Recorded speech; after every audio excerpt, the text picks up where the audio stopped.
누가복음 11장 47절에서 51절 말씀 같이 읽겠습니다. 화 있을진저 너희는 선지자들의 무덤을 만드는도다. 그들을 죽인 자도 너희 조상들이로다. 이와 같이 그들은 죽이고 너희는 무덤을 만드니 너희가 너희 조상의 행한 일의 증인이 되어 옳게 여기는도다. 그러므로 하나님의 지혜가 일렀으되 내가 선지자와 사도들을 그들에게 보내리니 그 중에서 더러는 죽이며 또 박해하리라 하였느니라. 창세 이후로 흘린 모든 선지자의 피를 이 세대가 담당하되 곧 아벨의 피로부터 제단과 성전 사이에서 죽임을 당한 사가랴의 피까지 하리라. 내가 너희에게 이르노니 과연 이 세대가 담당하리라. 네, 누가복음 99번째 시간입니다. 시체파리를 멈추라 합니다. 어떤 문화권이든지요, 그 사람을 가장 숙연하게 만드는 것이 죽음입니다.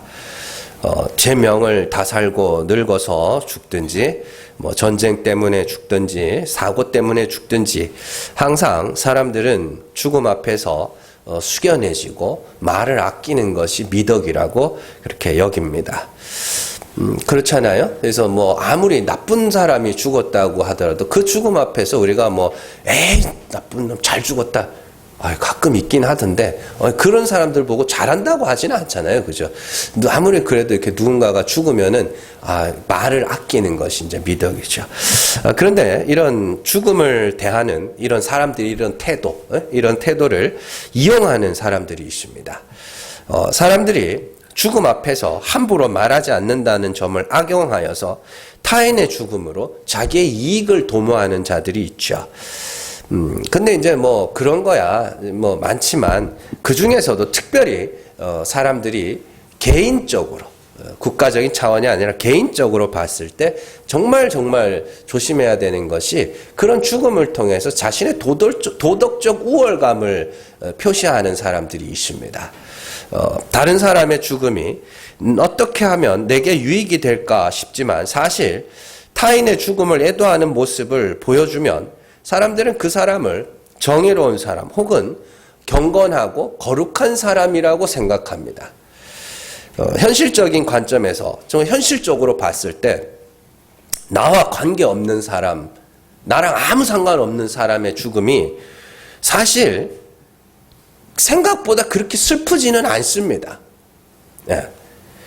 개인마다 그 공감 능력의 차이가 있잖아요. 그죠? 그래서 개인마다 공감 능력의 차이가 있기 때문에 이렇게 조금의 차이는 보일 수 있을지라도요, 나와 관계 있는 부모나 형제 혹은 친구의 죽음을 대하는 것과 나와는 일면식도 없는, 나와는 아무런 공통 분모가 없는 사람들의 죽음 앞에서 느끼는 감정은 분명히 다릅니다.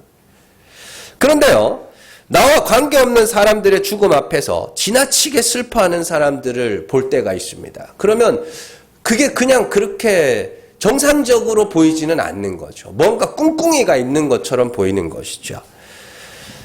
예를 들어서 몇 해 전에 참 이태원에서 많은 젊은 청년들이 너무 어이없는 죽음을 맞이했습니다. 사람들은 그 젊은 사람들의 죽음을 보면서 안타까워했습니다. 그러나 솔직하게 말해서 제 개인적인 경험상 안타깝기는 하지만 그렇게 슬프지는 않았습니다. 아이고야, 너 죽었냐 어떡하냐 이 정도였어요. 막 울고 그러지는 않았습니다. 제가 좀 감정이 메말라서 그런지는 모르겠는데, 왜냐하면 그들은 나와 일면식도 없는 사람들이었고 나와 아무 관계가 없는 사람들이었기 때문입니다. 물론 그 속에 누군가가 내가 아는 어떤 사람이 만약에 그 피해자 중에 한 사람이었다면 슬퍼했겠죠. 그러나 제가 아는 사람들 중에는 없더라고요. 다행히.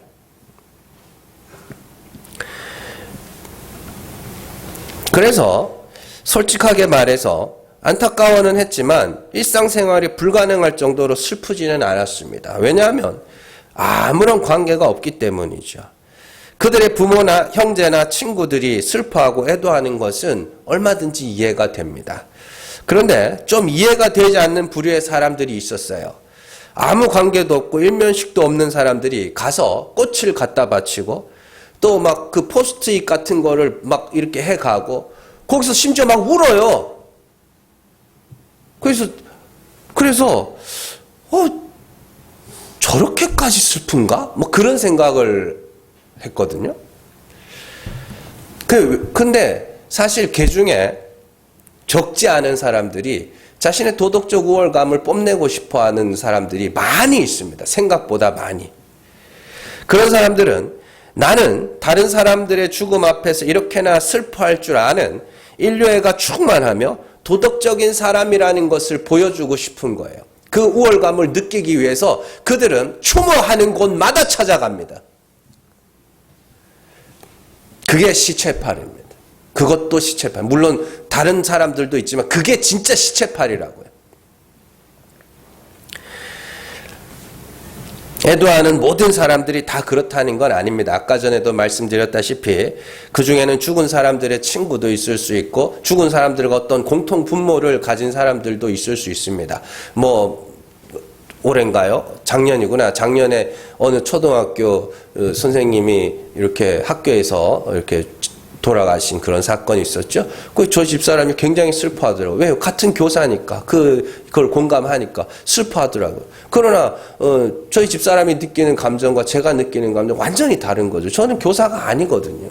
그러니까 그 감정을 충분히 이해할 수 없는 것이죠. 그러니까 자기가 어떤 그 사람하고 공통 분모가 있어야 슬퍼할 수 있는 거고 애도할 수 있는 것이죠. 아무런 상관없는 사람이 가서 애도한다? 그건 순수하지 못한 겁니다. 그래서 적지 않은 사람들이 그러한 도덕적 우월감을 뽐내고 싶어 하죠. 도덕적 우월감을 뽐내고 싶어 하는 사람들의 특징이 하나 있는데 그들은 자신들의 애도를 은근히 드러내면서 애도하지 않는 사람들에게 이상한 비난을 합니다. 안 슬퍼? 이렇게. 어떻게 슬프지 않을 수가 있어? 나 안 슬픈데? 사이코라는 거예요. 그런 젊은 사람들이 꽃다운 청춘에 죽어가는 것을 보면서 어떻게 슬퍼하지 않을 수가 있냐는 거예요. 그러면 나랑 아무 상관이 없는 사람이 죽었는데 그게 슬퍼해야 되는 거예요. 그냥 안타까운 거지. 젊은 샘 참 다 살아보지도 못하고 또 목회자로서 예수는 믿었을까? 이 정도 마음은 들었어요. 사실. 근데 그 이상이 아니에요. 나랑 아무 상관이 없는 거예요. 근데 그들은 애도를 하고 와서 어떻게 그럴 수가 있냐는 거예요. 그래서 제가 묻고 싶은 거예요. 너는 어떻게 그럴 수 있는데?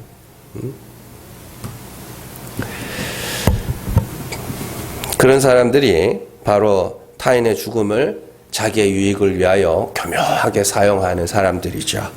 오늘 말씀에 그런 부류의 사람들이 등장합니다. 오늘 말씀은 예수님께서 율법 교사들에게 화를 선포하시는 두 번째 말씀입니다. 예수님은 율법 교사들을 향해서 선지자들의 무덤을 만들었기 때문에 너희에게 화가 있을 것이다. 이렇게 이야기를 합니다. 가만히 생각해 보면 예수님의 말씀이 조금 이해가 되지 않습니다. 선지자들의 무덤을 만드는 게 잘못된 거예요? 예? 우리 또 많이 하잖아요. 지금 교회들마다 이게 무슨 일인가 싶은 일들인데, 무슨 목사 기념관, 뭐 자꾸 만들더만요. 그게 이 율법 교사들이 한 일이라니까요. 그게 무슨 목사 기념관. 어디 교회는 살아 있는데도 기념관을 만들어 놨어.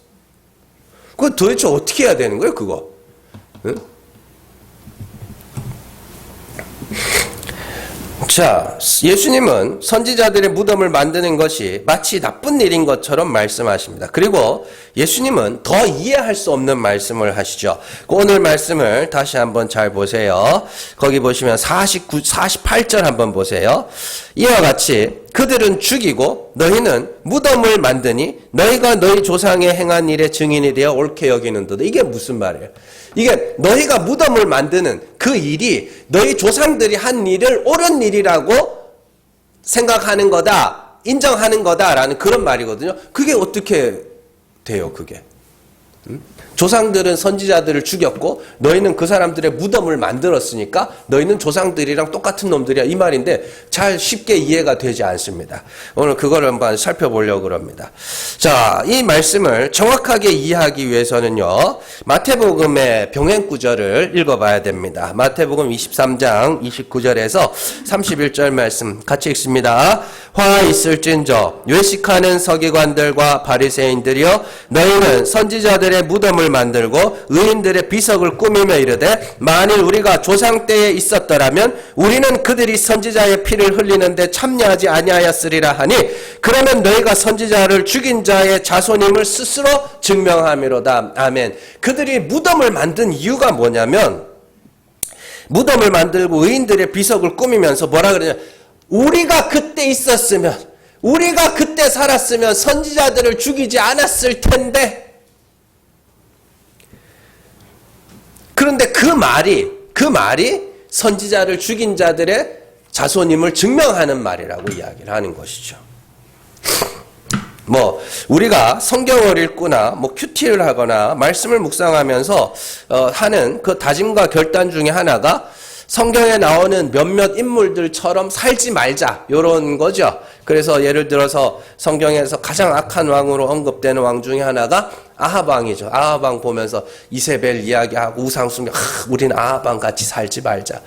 사울 왕 이야기 들으면서 하나님이 다 죽이라 했는데 다 안 죽였다. 우린 다 죽이자 그래야 되는 건데. 그거 이상. 사울 왕처럼 되지 맙시다. 그러고. 에서가 장자의 권리를 팥죽 한 그릇에 팔아먹는 것을 보면서도 우리는 에서처럼 살지 맙시다. 이런 다짐을 하기도 합니다. 물론 성경의 인물들 중에서 의인이라 일컫는 사람들을 보면서 이 사람처럼 살자, 그런 다짐들도 많이 하지만 그만큼 누구처럼 살지 말자는 결심도 많이 합니다. 마찬가지로 율법 교사들이 성경을 보면서 선지자들을 죽인 자신의 조상들의 이야기를 보면서 우리가 그 시대에 살았다면 우리는 선지자를 죽이지 않았을 텐데, 우리는 죽이지 않았을 텐데, 그러면서 무덤을 만들어 놓고 꾸며 놓고 막 이런단 말이죠. 근데 예수님은 그런 다짐이 너희가 선지자를 죽인 자손임을 증명하는 것이라고 합니다. 여기에는 조금 복잡한 내용들이 있습니다. 정신을 똑바로 차리고 들으셔야 됩니다. 자, 여기서 중요한 것은요, 그 조상들이 선지자를 죽였다라는 사실보다 왜 죽였느냐가 중요한 거예요. 조상들이 선지자를 왜 죽였느냐가 중요한 거예요. 왜 유대인들의 조상들은 선지자들을 죽였는가? 결론부터 말씀드리면 회개하라고 외쳤거든요. 너희는 죄인이라고 외쳤거든요. 죄인이니까 회개하라고 외치니까 자꾸 내 죄를 까발리니까 좋아요, 싫어요? 싫어요. 그래서 죽인 거예요. 나는 의롭고 싶은데, 나는 의인이고 싶은데 자꾸 죄인이라 하면서 죄를 자꾸 까발리면서 자꾸 회개하라고 외치니까 기분이 나쁜 거예요. 내가 왜 죄인이야? 이걸 죽인 거예요.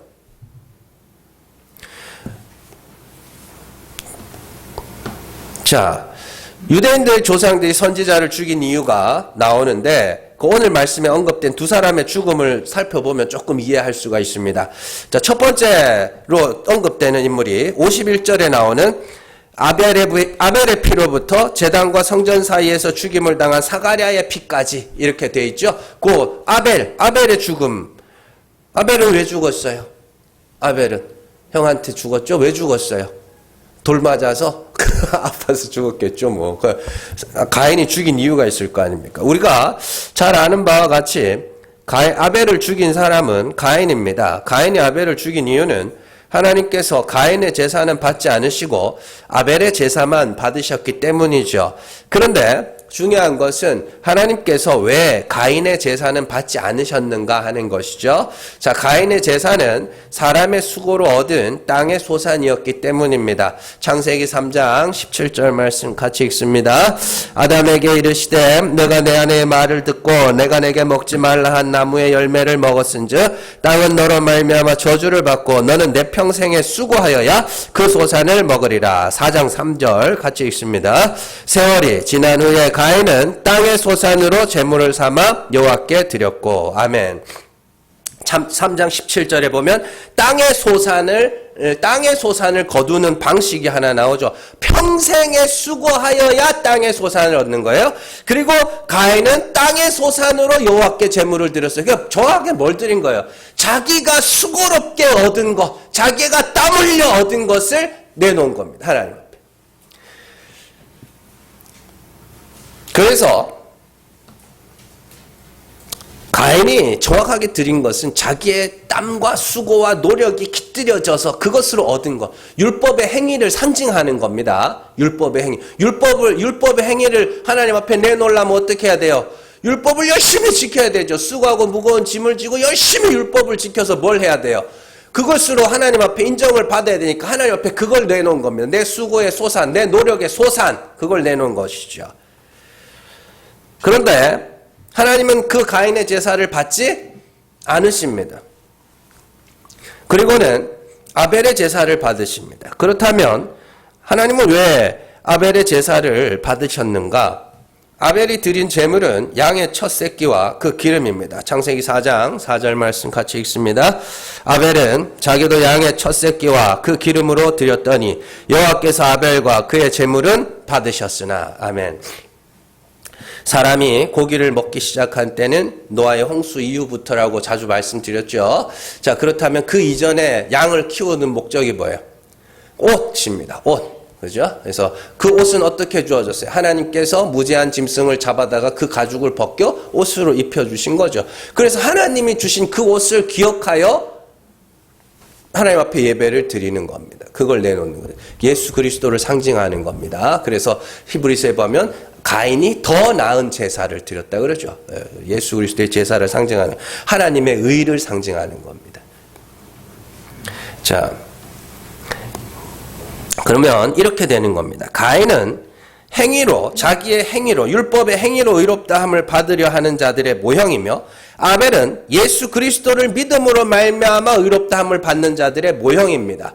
그래서 가인처럼 되기 위해서는 뭘 해야 돼요? 열심히 수고하여 뭐 해야 돼? 율법의 행위를 잘 지켜내야 하는 겁니다.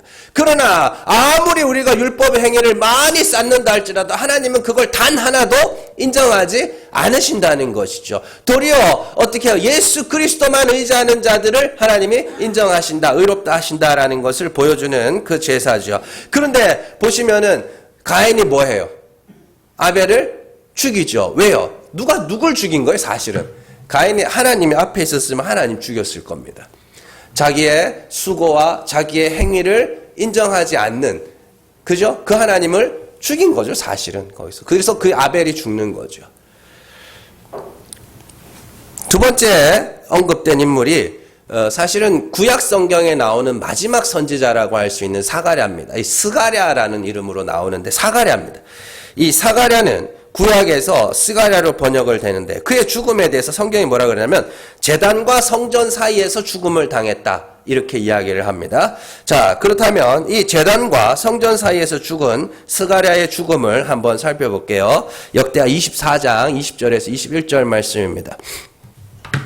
같이 읽습니다. 이에 하나님의 영이 제사장 여호야다의 아들 스가랴를 감동시키심에 그가 백성 앞에 높이 서서 그들에게 이르되 하나님이 이같이 말씀하시기를 너희가 어찌하여 여호와의 명령을 거역하여 스스로 형통하지 못하게 하느냐 하셨나니 너희가 여호와를 버렸으므로 여호와께서도 너희를 버리셨느니라 하나 무리가 함께 꾀하고 왕의 명령을 따라 그를 여호와의 전뜰 안에서 돌로 쳐 죽이니라. 아멘. 스가랴 이 바라갸라고 되어 있잖아요. 여호야다가 뭐 바라갸입니다. 이렇게 발음상 차이가 있지만, 자, 어쨌든 그 스가랴는 중요한 게 보시면은 20절에 이에 하나님의 영이 제사장 여호야다의 아들 스가랴를 감동시키심, 이렇게 하나님의 영이 스가랴에게 임한 거죠. 자, 그래서 그가 백성들에게 말합니다. 여호와의 명령을 거역하였고 여호와를 버렸으니 여호와도 너희를 버릴 것이다. 그러니까 뭐하래? 너희 버렸으니까 끝장났다, 이 이야기예요? 아닙니다. 회개하라는 이야기예요. 제사 드린다고 까불지 말고 회개하라는 거예요. 자기의 죄를 회개해라. 그러니까 뭐예요? 회개하라 그러니까 죽여버리죠. 내가 왜 죄인이야? 내가 왜 죄인이야? 항상 역사는 그렇게 흘러왔습니다. 회개를 외치는 자들을 싫어하고 핍박하고 박해하고 역사는 계속 그렇게 흘러왔습니다. 스가랴뿐만 아니라 구약에 나오는 하나님의 영을 받은 모든 선지자들은 한결같이 회개를 외쳤습니다. 백성들의 죄를 들춰내고 너 이대로 가면 죽는다. 다 죽는다. 다 죽는다. 그러니까 회개하고 돌아와라. 회개하고 돌아와라. 계속 그 이야기를 한 거예요. 너희 죄를 고백해라. 너희 죄 없다 하지 말고 너희 죄를 고백해라. 회개해라. 회개해라. 계속 그 이야기를 하는데 어떻게 해요? 또 족족 나오는 족족 뭐예요? 다 쳐 죽이는 겁니다.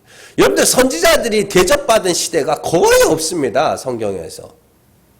선지자들은 맨날 저 터지고 가가지고 돌 맞고 선지자가 대접받는 선지자가 있었다면 그 선지자는 거짓 선지자예요.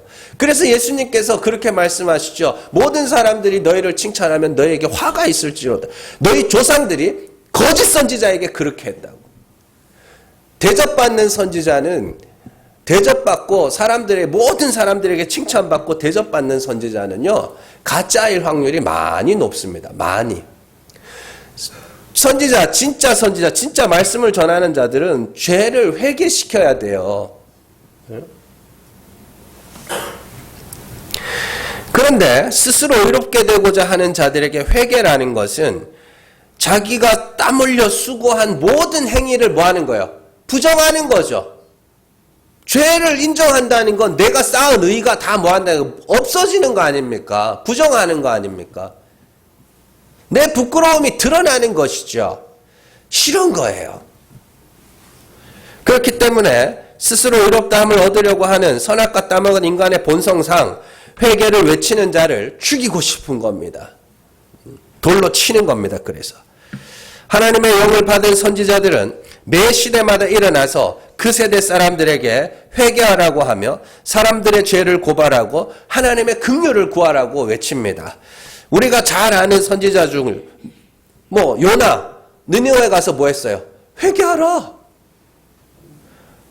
이사야도 예레미야 눈물의 선지자 예레미야가 왜 그렇게 많이 울었어요? 이놈의 인간들이 회개하라니까 말귀를 못 알아먹네. 그리고 도리어 자기를 막 가두죠. 물만 주고 겨우 목숨만 살려놓고 막 이런다고요. 다 마찬가지입니다. 항상 회개를 해서 이게 뭐냐면 인간들은 항상 뭐 하는 거예요? 항상 죄인이라는 소리입니다. 죄를 지을 수밖에 없는 존재니까 항상 하나님 앞에서 인간들은 뭐 해야 되는 거예요? 회개해야 되는 겁니다. 그런데 인간들은 자신의 죄를 인정하기를 죽기보다 싫어합니다. 그래서 인간의 죄를 드러내는 선지자들을 조상들이 죽인 것이죠. 자, 그렇다면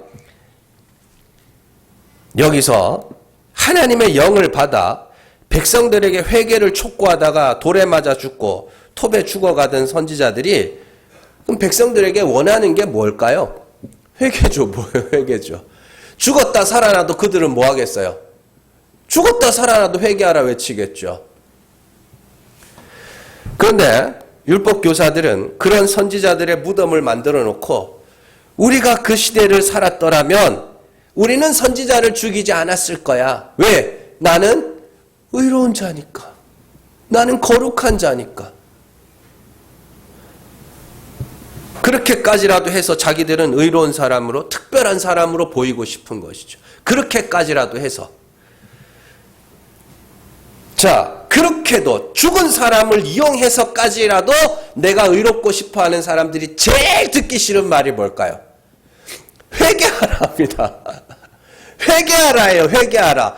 그렇게까지라도 의롭고 싶어하는 율법교사들, 바리새인들, 서기관들 죽은 사람의 무덤을 만들고 그들의 비석을 꾸미면서 아이고 내가 그 시대를 살았으면 나는 안 그랬을 텐데 그게 뭐예요? 그만큼 나는 의롭고 특별한 사람이고 싶은 거죠. 그 사람들이 제일 싫어하는 소리가 뭐예요? 회개하랍니다. 너 죄인이니까 회개해. 의롭다고 까불지 말고 회개해. 그러면 어떻게 해요? 그들이 회개를 외치는 자들을 죽이겠죠. 그 오늘 말씀 52절에 나오는 이야기입니다. 51절이죠.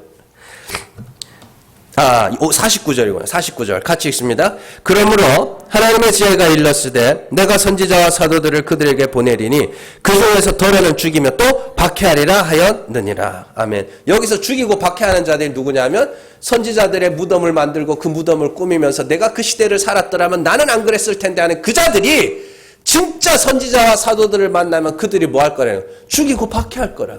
그래서 뭐 하겠다? 너희도 조상들과 똑같은 삶을 내가 증명하겠다. 그런 얘기죠. 그래서 세례 요한도 예수님도 사도들도 항상 뭐 했어요?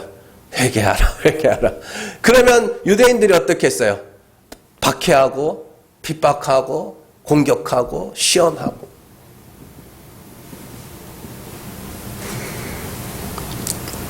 그런 이야기입니다.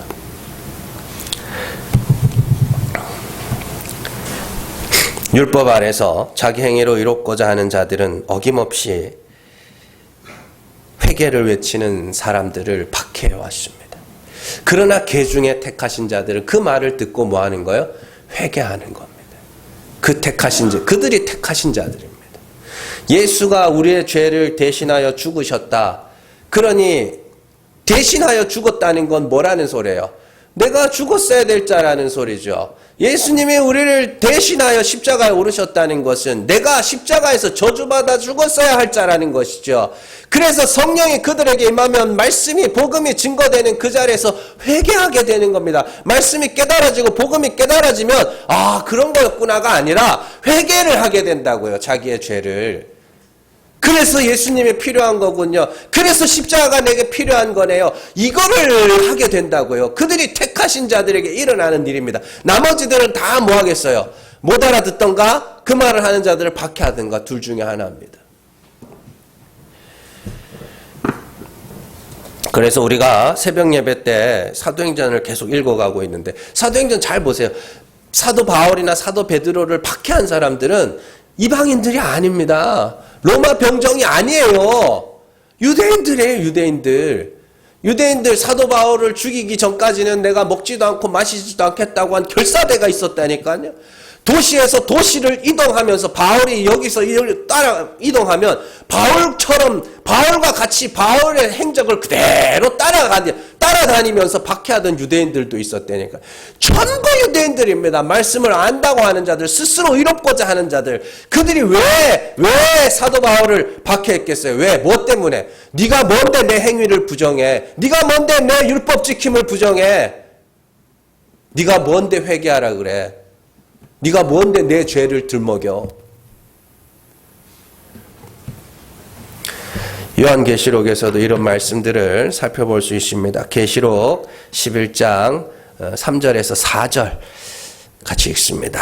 내가 나의 두 증인에게 권세를 주리니 그들이 굵은 베옷을 입고 1260일을 예언하리라. 그들은 이 땅의 주 앞에 서 있는 두 감람나무와 두 촛대니 8절에서 10절 같이 읽습니다.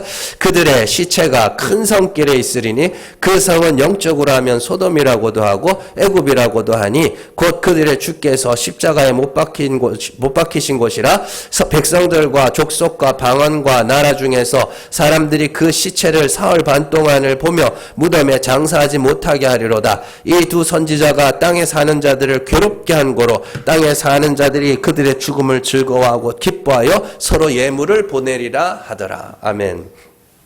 두 증인이 나옵니다. 두 증인이 4절에 보면 두 증인이 뭐라 그래요? 두 감람나무와 두 촛대. 짝입니다. 짝인 감람나무 촛대. 왜냐하면 이 스가랴의 환상에서 감람나무, 이 성령 기름을 뜻하죠. 그게 이 등불에 계속 공급하고 이 등불이 꺼지지 않는 그게 두 증인이에요. 성령 받은 하나님의 백성들. 그 증인들이 뭐 하는 거예요? 선지자라 그러죠. 그들이 복음을 전합니다. 말씀을 전합니다. 그런데요, 참 재미있는 게 10절 말씀에 보면 이 두 선지자가 땅에 사는 자들을 괴롭게 한 거로 이렇게 나옵니다. 선지자들이 말씀을 전하는데 사람들이 뭐 했다 그래요? 괴롭게 했다 그래요. 왜냐하면 그 성이 어디였는데요? 큰 성이죠. 큰 성이 뭐예요? 바벨론, 그리고 예루살렘. 율법 아래에서 스스로 의롭다함을 얻으려고 하는 자들에게 가서 뭐 하는 거예요? 복음을 전해 회개를 외치고 그래서 너희는 십자가만 의지해야 된다고 예수를 믿으라고 전하는 겁니다. 그랬더니 사람들이 어떻게 해요? 괴로운 거예요. 왜 괴로운 거예요? 자꾸 죄를 들춰내는 거예요. 아니 여러분들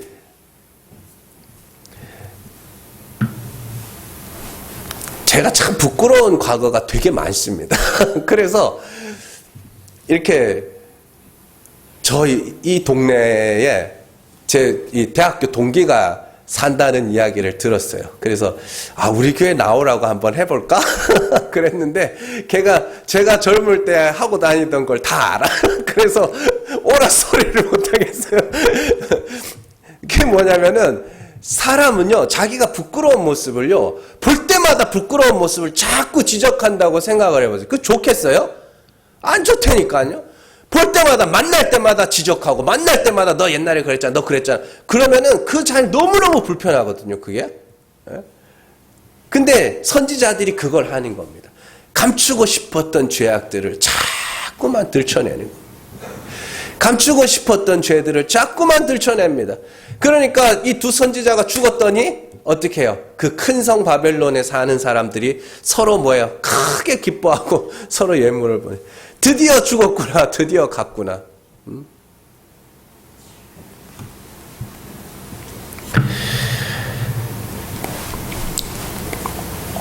여러분들, 인간들은요, 회개하라는 말이 너무 싫습니다.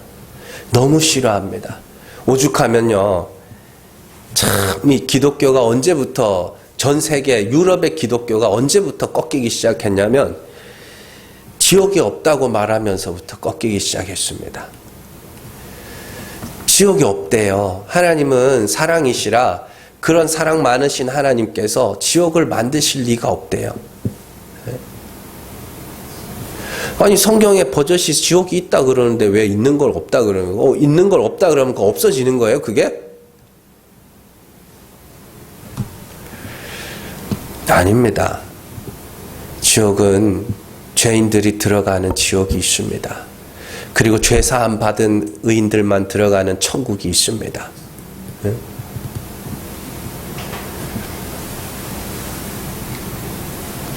다시 오늘 말씀으로 돌아와서 선지자들의 무덤을 만들면서까지 자기들의 의로움을 자랑하고 싶었던 율법 교사들에게 구약의 선지자들과 똑같이 성령을 받은 사도들과 성도들이 찾아가서 회개하라 선포하면 자기의 의로움을 자랑하던 자들이 똑같이 회개를 촉구하는 사도들과 성도들에게 돌을 던짐으로써 그들이 선지자를 죽인 자기의 조상들과 똑같은 자들임을 증명하시겠다는 겁니다. 쉽게 예를 들면 이런 거죠. 제가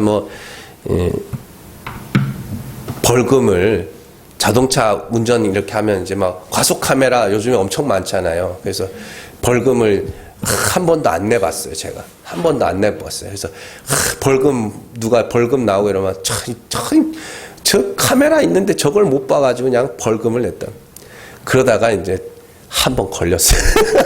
그래가지고 아이씨 나도 걸렸네. 그래가지고 4만 원짜리 걸려가지고 벌금을 낸 적이 있는데 그런 겁니다. 그렇게 의롭고 싶어 선지자들의 무덤까지 만들어가면서 그렇게 네가 의롭고 거룩하고 경건한 자처럼 보이고 싶어? 웃기는 소리 하지 마라. 넌 네 조상이랑 똑같은 놈이야 라고 보내시는 거죠. 그래서 선지자들과 사도들이 가면 근데 그 중에 하나님이 택하신 자들은 회개하고 주님께 돌아옵니다. 오늘날 우리가 정말 조심해야 할 것들이 이러한 도덕적 우월감과 종교적 우월감입니다. 나는 남들보다 성경을 더 많이 안다는 우월감, 나는 남들보다 더 거룩하고 신실한 자라는 우월감, 나는 남들보다 훨씬 더 의로운 자라는 그런 우월감. 그 우월감에 사로잡힌 자들이 선지자들을 죽였고 그 우월감에 사로잡힌 자들이 예수를 죽였고 그 우월감에 사로잡힌 자들이 사도들과 성도들을 죽였습니다. 여러분들 성도 신앙생활은요. 나 죄인 맞음 이걸 알아가는 거고 인정해 가는 것입니다. 나 별로 특별하지 않구나. 그걸 알아가는 겁니다. 여러분들 나의 수고와 열심과 땀 흘려 얻은 나의 행위들, 그건 하나님이 인정하지도 않으시고 받지도 않으시니까 어떻게 다 버려야 됩니다. 예수 그리스도의 십자가 말고는 다 버려야 됩니다. 다 버려야 됩니다. 누군가가 우리의 죄를 혹 드러낸다고 하면 숨지 말고 피하지 말고 나 죄인 맞다고 인정하시고, 그래서 나는 예수 십자가 의지하는 자라고, 나는 그래서 예수가 필요한 자라고 그 고백을 하시는 겁니다. 그들이 성령 충만한 하나님의 백성들입니다. 그리고 그 하나님의 백성들은 하나님은 세상에 보내셔서 그들도 뭐 하게 해요? 회개를 선포하게 하는, 예수 십자가를 전하게 하시는 거죠. 그러면 어떤 사람들은 우리를 대신하여 십자가로 오신 예수 그리스도의 이야기를 들으면서 내가 십자가에 못 박혀야 할 저주받을 죄인이라 회개하며 예수 그리스도의 이름을 부를 것이고, 그러나 어떤 사람들은 네가 뭔데 인간의 행위를 무시하냐고 우리를 공격해 올 겁니다. 대부분은 귓등으로도 안 들을 겁니다. 네. 그런데 우리가 한 가지 알아야 할 것이 있습니다. 복음을 전하는 성도들의 발걸음은 심판과 구원을 확정하는 발걸음입니다. 앞서 예수님께서 제자들을 보내시면서 하신 말씀이 있습니다. 마가복음 6장 11절에서 12절 말씀 같이 읽습니다. 어느 곳에서든지 너희를 영접하지 아니하고 너희 말을 듣지도 아니하거든 거기서 나갈 때에 발 아래 먼지를 떨어버려 그들에게 증거를 삼으라 하시니 제자들이 나가서 회개하라 전파하고. 아멘. 제자들이 가서 뭐 했다 그래요? 회개하라 전파했다 그래요. 근데 그 회개를 하는데 아무도 영접하지 않아요. 영접한다는 건 회개한다는 뜻입니다. 아무도 영접하지 않으면 발에서 먼지를 떨어버리라. 그런데 발에서 먼지를 떨어버려서 뭐 하라 그래요? 증거를 삼으라 그래요. 무슨 증거를 삼으라 그래요? 그곳이 심판날에 소돔과 고모라가 차라리 견디기 쉬웠을 것이라는 증거. 영접하고 회개하여 그리스도를 믿는 자들은 구원받은 증거가 될 것이고, 복음을 전할 때에 그것을 믿지 않고 영접하지도 않고 도리어 우리를 핍박하는 자들은 뭐 하는 거예요? 그들이 멸망받을 자라는 것을 증명하는 겁니다. 그래서 우리를 뭐라고 왕이라고 합니다. 심판권, 재판권을 가진 왕이라고 합니다. 어떻게? 말씀을 전했을 때 어떤 자는 듣고 믿어. 그러면 이 사람은 뭐예요? 하나님 앞에 의롭다 하면 전했는데 안 믿어. 박해하고 도리어 박해하고 조롱해. 그러면 이 사람들은 뭐예요? 심판받을 자. 그래서 예수님이 말씀하시죠. 원수들을 위하여 기도하라 그러죠. 너희를 저주하는 자들, 너희를 싫어하는 자들을 위하여 축복하라 그러죠. 왜요? 불쌍하니까. 말씀을 전하는 자들의 이야기입니다. 그건 그냥 뭐 사람 사이 인간관계 속에서 내가 잘못했는데 다른 사람이 나 싫어하는 게 당연한 거죠. 안 싫어하면 고마운 거지. 그런 이야기가 아니라 내가 말씀을 전할 때에 누군가 우리를 박해하는 자들이 있으면 그들을 어떻게 하라 그래요? 불쌍히 여겨주고 그들을 위하여 기도하고 그들을 위하여 축복하라 그래요. 왜요? 저 사람 구원받아야 되는데. 그걸 뭐라 그래요? 머리에 수출 쌓는다 그럽니다. 머리에 수출 쌓는 사람을 깨우기 위해서 하는 일입니다. 수출 쌓아요. 그래서 뜨거우면 깨겠죠. 근데 안 깨면 어떻게 돼요? 그 수치 덮치는 거예요, 자기를. 그런 이야기입니다. 그게 잠 깨우는 이야기라고요. 계속해서 복음을 전해주라는 이야기입니다. 제가 이제 몇 년째 참 홀로 고민하고 연구하는 주제가 하나 있습니다. 그러니까 처음에 교회가 어땠을까? 처음에 교회, 최초의 교회, 그 사도행전에 나오는 그 최초의 교회가 어땠을까? 그게 너무 궁금한 거예요. 그래서 성경을 봐도 막 구체적으로 어떻게 했다가 안 나오는 거예요. 그래서 교회사 책을 들여다봤더니 교회는요 불과 50년도 안 지나서 이미 변질되기 시작했거든요. 사도 요한이 그러잖아요. 적그리스도가 이미 나왔다 그러죠. 바울이 활동하던 시대에도 거짓 교사들이 교회 안에 들어왔다 그러죠. 이미 교회는 그때부터 변질되기 시작했거든요. 그러면 최초의 교회가 어땠을까? 너무 궁금한 거예요. 그러다가 이제 그런 생각을 해봤죠. 사도들이 죽었다가 살아난다면 뭐라 그럴까? 우리 교회를 보고 내 설교를 듣고 사도들이 뭐라고 평가할까? 그런 고민들을 많이 해요. 지금 몇 년째 고민하고 씨름하고 그냥 고민하고 씨름하는 게 아니라 지금 책을요 지금 어마어마하게 보고 있습니다. 그래서 답이 안 나와요. 근데 짐작할 수밖에 없는. 근데 한 가지 확실한 건 있습니다. 예수님께서 부자와 나사로 비유하시죠. 그 부자와 나사로의 비유에서 그 부자가 이제 지옥에 간단 말이죠. 지옥에 간 부자가 그런 이야기를 합니다. 아브라함에게, 아버지 아브라함이요, 저 나사로를 죽은 자 가운데서 살리셔서 우리 형제들이 여기 안 오게 해주세요. 그렇게 이야기합니다. 그러면서 뭐라 그러냐면 그들이 회개하게 해주세요. 이렇게요. 그들이 회개하여 이곳에 오지 않도록 해달라고 합니다. 성경에 보면 나옵니다. 나중에 다 볼 거지만. 한 가지 확실한 것은요. 여러분들 회개하셔야 됩니다.